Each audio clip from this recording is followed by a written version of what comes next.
Seiring dengan berkembangnya teknologi, kini semakin banyak kita lihat berkembangnya website yang beraneka ragam.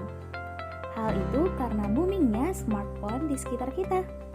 Lalu, bagaimana agar website yang kita hasilkan tampak lebih bagus dan juga mudah dimengerti? Menurut Tuts Plus, ada 3 prinsip untuk menghasilkan website yang bagus. Yang pertama, ada fluid grid. Yang kedua, ada media queries. Yang ketiga, ada responsive media. Lalu, apakah yang disebut dengan UI dan UX? Apakah perbedaan UI dan UX interface?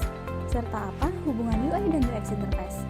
Dan juga, apa sih desain web responsif itu? Simak terus motion grafik yang kami sajikan yang berjudul Belajar Desain Web Responsif UI dan UX Interface.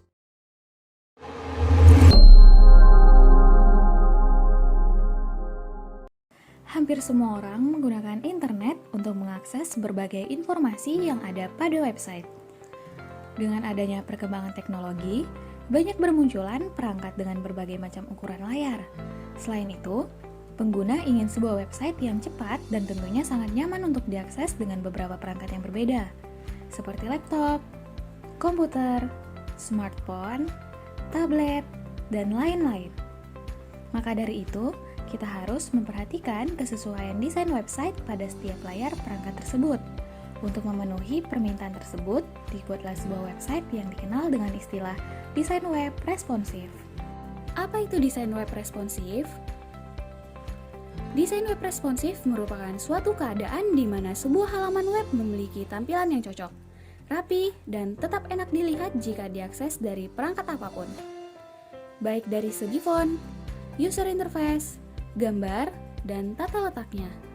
Misalnya, ketika kita membuka sebuah halaman website di komputer, tentu akan berbeda tampilannya di smartphone.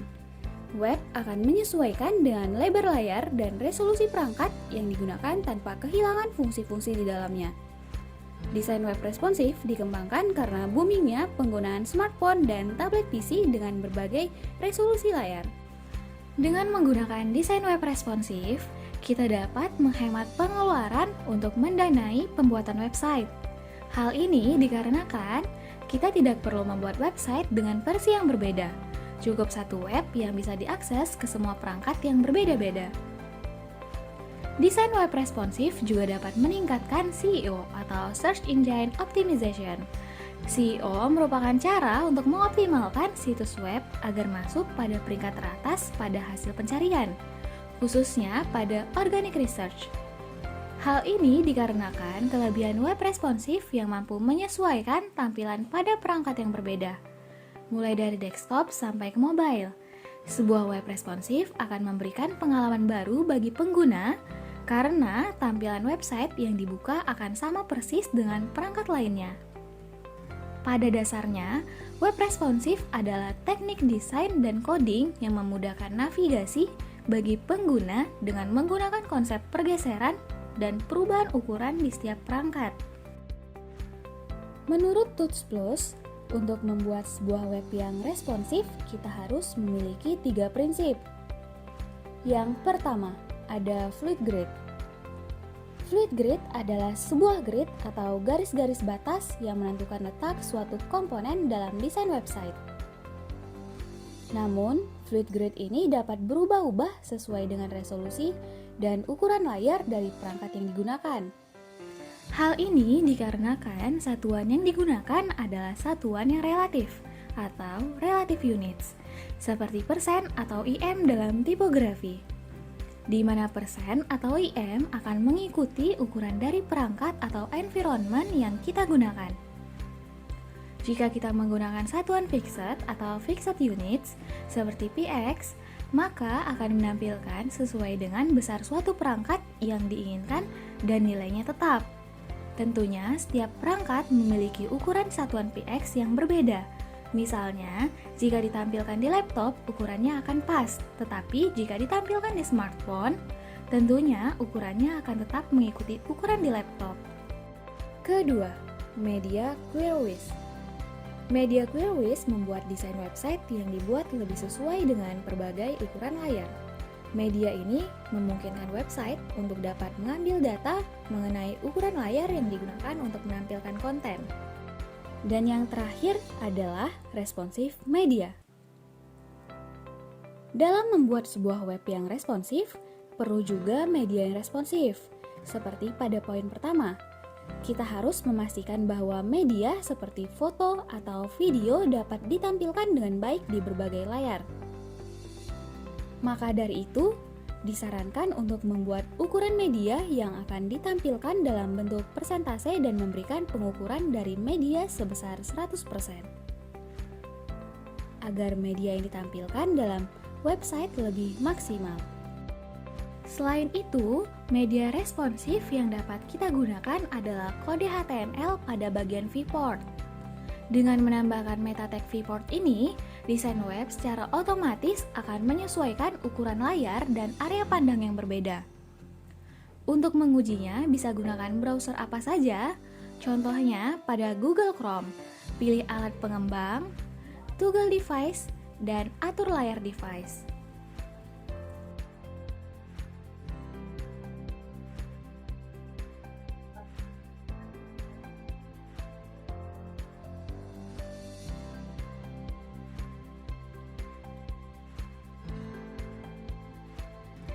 Nah, di dalam desain web responsif terdapat dua hal penting, yaitu UI dan UX. UI atau User Interface adalah proses pembuatan tampilan atau display pada sebuah website. Pada proses ini, para UI designer akan membuat desain tampilan yang semenarik mungkin. Tujuan dari UI ini adalah meningkatkan user experience dari pengguna. User interface ini merupakan salah satu faktor yang akan menentukan peningkatan trafik suatu website.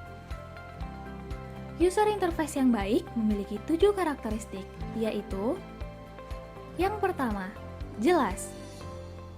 Pengguna dapat dengan mudah menggunakan ketika berinteraksi dengan sistem, seperti bagaimana cara menggunakan dan menavigasikan menu.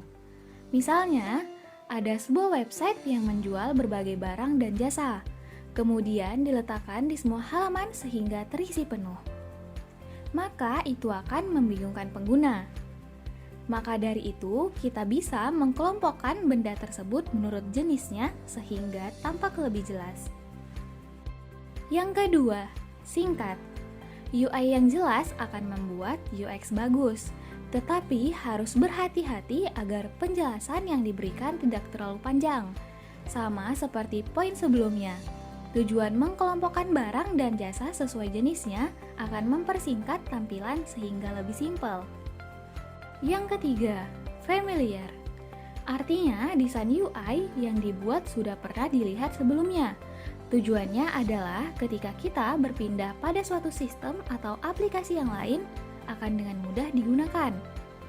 Misalnya, kita membuat nama dari ikon keranjang bernama shopping center. Tentunya hal itu akan terdengar asing bagi pengguna. Maka kita harus mencari nama yang biasa digunakan. Dengan begitu bisa kita ganti dengan nama shopping cart. Yang keempat, responsif. Yaitu interface website harus dapat bekerja dengan cepat. Jika akses atau loadingnya cepat, tentu user experience-nya akan semakin bagus. Yang kelima, konsisten. Hal ini berguna untuk membantu pengguna dalam mengerti setiap pola pada website tersebut, seperti bentuk icon, nama menu, dan lain-lain. Contohnya, tombol plus yang dibuat di pojok kanan atas pada tampilan harus selalu dibuat sama agar pengguna terbiasa. Yang keenam, menarik.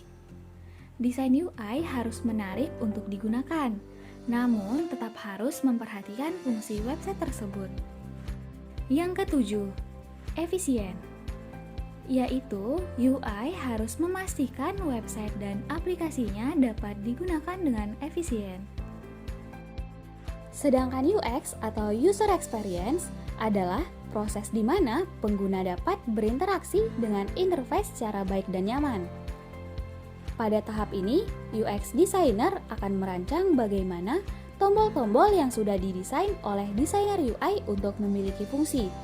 Selain itu juga, mereka juga dapat membuat panel yang jika diklik nantinya menjadi lebih interaktif. UX ini berfokus pada peningkatan kepuasan pengguna saat mengakses sebuah tampilan pada website. UI dan UX selalu berdampingan dan tidak terpisahkan. Meskipun begitu, keduanya ternyata memiliki beberapa perbedaan dari berbagai aspek. Pertama, dari segi desain. UI mengarah kepada desain visual. Fokus dari desain UI adalah membuat tampilan website yang menarik. Estetika menjadi poin yang utama pada proses ini. Sedangkan UX mengarah kepada desain interaksi. Fokus dari desain UX adalah memastikan kenyamanan interaksi pengguna. Kedua, dari segi dasar. Dalam membuat rancangan awal, desain UI berdasarkan tren desain dan brand guideline. Desainer harus mencari tren desain apa yang sedang diminati oleh pengguna saat ini. Brand guideline merupakan pedoman yang sering digunakan untuk mengatur komposisi, desain, dan tampilan pada website. Pada UX, dasar rancangan berdasarkan pada data, pengguna, dan hasil user research. User research digunakan untuk mencari masalah atau kesulitan yang dialami oleh pengguna pada saat menggunakan website. Kemudian dibuat sebuah desain yang lebih baik sesuai dengan keinginan pengguna. User research ini bisa dilakukan dengan berbagai cara seperti wawancara, survei, kuesioner, tes, dan lain-lain. Yang ketiga, dari segi lingkup rancangan. Dalam membuat desain web responsif, desainer UI memiliki tugas untuk merancang layout, tipografi, dan warna yang sekiranya sesuai untuk sebuah website yang akan dibuat. Sementara desainer UX bertugas untuk merancang wireframe, sitemap, dan user personal. Ketiga elemen ini merupakan elemen yang nantinya akan berinteraksi dengan pengguna. Walaupun berbeda, UI dan UX memiliki tujuan yang sama dan harus bekerja beriringan untuk menciptakan web responsif yang tidak hanya bagus dari visual, tetapi juga tetap memperhatikan fungsi-fungsinya dengan baik. Kita bisa ambil suatu kasus. Misalnya, kita sudah membuat sebuah website yang interaktif dan tentunya memudahkan pengguna dalam mengakses informasi. Namun, desain atau tampilan yang disajikan kurang bagus, seperti warna teks yang tidak selaras dengan background, letak tombol yang berdempetan yang mengakibatkan salah tekan tombol terus-menerus. Begitu juga sebaliknya, jika website yang kita buat memiliki tampilan yang bagus, animasi dan warna yang sangat menarik, namun websitenya tidak responsif, seperti tombol yang diklik tidak merespon, makan banyak kuota, dan websitenya membutuhkan waktu yang lama karena animasinya terlalu berat, maka pengguna akan meninggalkan website tersebut dan beralih ke web yang lain. Dengan demikian, UI dan UX merupakan hal yang tidak dapat dipisahkan dan harus melengkapi satu sama lain untuk membangun suatu web yang responsif. Baiklah, sekian materi dari kami tentang belajar responsif web design UI UX interface. Semoga bermanfaat bagi teman-teman semua. Terima kasih dan sampai jumpa.